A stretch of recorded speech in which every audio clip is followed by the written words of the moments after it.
जय श्री राम। आज का विषय है छत्रपति शिवाजी। छत्रपति शिवाजी महाराज का जन्म सन 1630 में शिवनेरी के दुर्ग में शहाजी भोसले के यहाँ माता जीजाबाई के गर्भ से हुआ।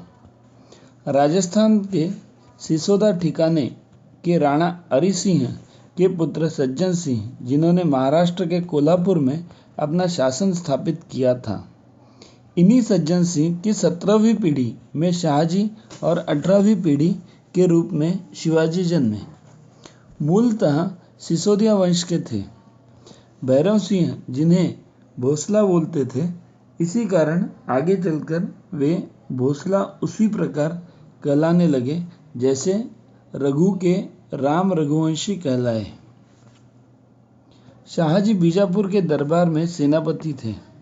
माता जीजाबाई ने बचपन से रामायण, महाभारत और पुराणों की प्रेरक कहानियों के माध्यम से तमाम मानवोचित गुणों की जानकारी द्वारा शिवाजी का आवश्यकता के अनुरूप निर्माण किया। अनेक गुणों के धनी दादाजी कोंडदेव को जागीर देकर शिवाजी की शिक्षा दीक्षा की जिम्मेदारी दी। राष्ट्रीय स्वाभिमान कैसे कूट कूट कर भरा जाता था कि जब इनके पिताजी 12 वर्ष की आयु में बीजापुर दरबार में ले गए और स्वयं प्रणाम करने के बाद सुल्तान को प्रणाम करने को कहने पर यह कहकर झुकने से मना कर दिया, मैं पराये शासकों के सामने कभी नहीं झुकूंगा। सिंह की चाल में शान के साथ साथ दरबार से बाहर चले गए। अन्यायी के प्रति कितने कठोर थे कि 14 वर्ष की आयु में ही गांव के पाटिल द्वारा विधवा पर किए गए अत्याचार की पुष्टि करने के बाद दोनों हाथ पैर काटने की आज्ञा दे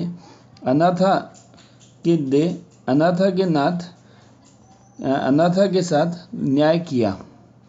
मातृभूमि को मुक्त कराने का लक्ष्य लेकर चलने वाले शिवाजी ने अपनी 16 वर्ष की आयु में तोरना किले को जीतकर अपना उद्देश्य सभी के सामने स्पष्ट कर दिया।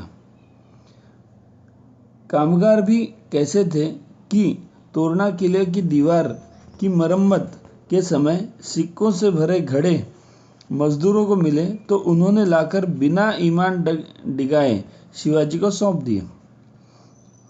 तोरना की जीत से बौखलाकर बीजापुर के सुल्तान ने धोखे से शाहजी को कैद कर शिवाजी को सबक सिखाने के लिए जहां फतेह खान को शिवाजी और वहीं फराद खान को संभाजी पर हमला करने भेज दिया।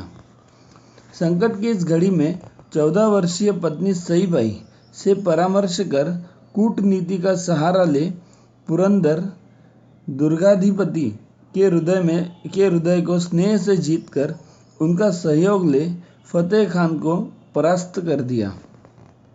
उधर संभाजी ने फराद खान को इधर दिल्लीपति शाहजहां से पत्र लिखकर सहायता का वचन प्राप्त किया, जिसकी सूचना बीजापुर सुल्तान को मिलते ही भय के कारण शाहजी को मुक्त कर दिया।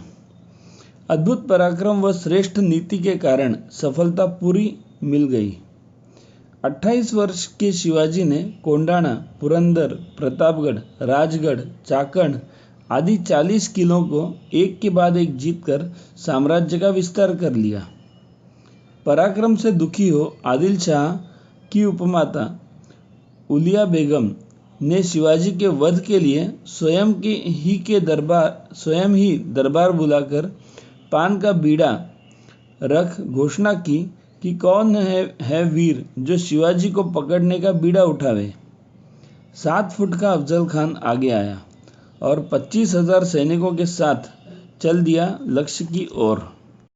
जीत को सुनिश्चित करने की दृष्टि से शिवाजी जावली के घने जंगलों में बने दुर्ग प्रतापगढ़ पहुंच गए। अफजल खान ने तुलजा भवानी का मंदिर तोड़ा, गायों का कत्ल किया, महिलाओं के साथ बलात्कार अत्याचार किए, इस उद्देश्य से कि ये सब शिवाजी को प्रिय है। वह जहाँ भी होगा मैदान में आ जाएगा तो हम सहज पकड़ लेंगे। शिवाजी भी पक्के गुरु के चेले थे। वे सब सुनकर भी टस से मस नहीं हुए। शिवाजी ने खान के दूतों के बाद अपने दूतों को एक सम्मानजनक पत्र लिखकर खान के पास भेजा। वह विश्वास कर जावली के जंगलों में सेना सहित आ गया। मिलने की तिथि स्थान तय हुआ। भेंट की एक रात पूर्व नेताजी पालकर, तानाजी मालुसरे, कान्होजी जाधव अपनी अपनी सेना ले आक्रमण के लिए जंगल में निकल गए। दुर्ग की तोप गर्जना के साथ ही आक्रमण करना तय हुआ। शिवाजी ने शंकर की पूजा कर, शिरस्त्राण धारण कर, लोह कवच पहन, बगन खा ले, तलवार लटकाकर तय स्थान पर अफजल से मिलने पर बगन खा द्वारा पेट फाड़कर तलवार से सिर काटकर वध कर दिया। अफजल खां का सिर माता जीजाबाई के पास विजय के उपहार में भेज दिया। अब शिवाजी की कीर्ति देश में ही नहीं विदेशों में भी फैल गई थी। इसके बाद और अनेक आदिलशाही दुर्गों को जीत लिया। बीजापुर सुल्तान ने अब की बार 70,000 सेना देकर सेनापति सिद्दी जौहर को पन्हालगढ़ भेजा और दिल्ली बादशाह ने भी मदद मांगने पर शाइस्ता खान को 1 लाख की फौज देकर भेजा। शिवाजी ने चालाकी से दूत द्वारा सिद्दीकी को कहा कि मैं अपनी हार मानने को तैयार हूँ। कल मैं अपने सारे किले आपको सौंप दूंगा। सुल्तान मेरे अपराध की क्षमा करें। इस समाचार से सिद्दीकी सहित फौज में खुशी फैल गई कि शिवाजी ने घुटने टेक दिया। उसी रात्रि मौके का फायदा उठा शिवाजी कुछ सैनिकों के साथ विशालगढ़ के किले में निकल गए।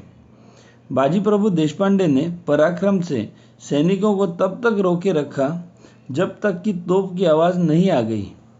बाजी प्रभु शहीद हो गए और शिवाजी सुरक्षित। अपने कुछ सैनिकों को ले शिवाजी बावाजी के साथ लाल महल में पहुंचे। रात्रि के घने अंधकार में सोए हुए शाइस्ता खान पर हमला कर दिया। तेग से उसकी 3 उंगलियां कट गई। खिड़की से कूदकर वह भाग गया। शिवाजी वहां से भी सुरक्षित निकल सिंहगढ़ आ गए। इस घटना से औरंगजेब उत्तेजित हो गया और मिर्जा राजा जयसिंह को बड़ी सेना लेकर भेज दिया, जिसने आदिल शाह से समझौता कर आक्रमण कर दिया। शिवाजी ने पत्र लिखकर जयसिंह से मित्र संधि का प्रस्ताव भेजा। शिवाजी स्वयं मिले और दिल्लीपति के साथ एकनिष्ठ होने का आश्वासन दिया। शिवाजी की इस रणनीति को देशभक्त प्रजा नहीं समझ पा रही थी। शिवाजी पुत्र संभाजी के साथ औरंगजेब के दरबार में पहुंचे, पर चालाक औरंगजेब ने न तो पास बैठाया न वार्ता की। जयसिंह का दिया हुआ वचन भंग होते ही शिवाजी दरबार से चले गए। तभी सुल्तान की आज्ञा से उन्हें पुत्र सहित बंदी बनाकर शिरोच्छेद की आज्ञा दी गई।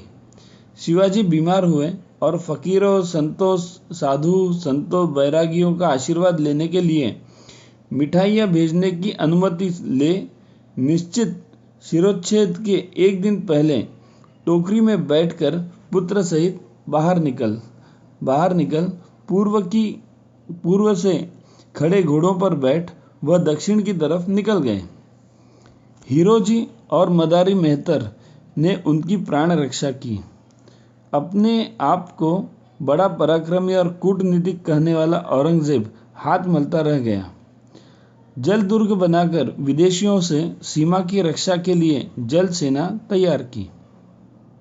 विदेशों से व्यापार बढ़ाकर राज्य में संपन्नता लाने वाले शिवाजी का 44 वर्ष की आयु में सन 1674 में रायगढ़ के किले में जो उन्होंने राजधानी बनाया था, काशी के प्रसिद्ध गागा भट्ट द्वारा सुसमय में राज्यारोहण किया।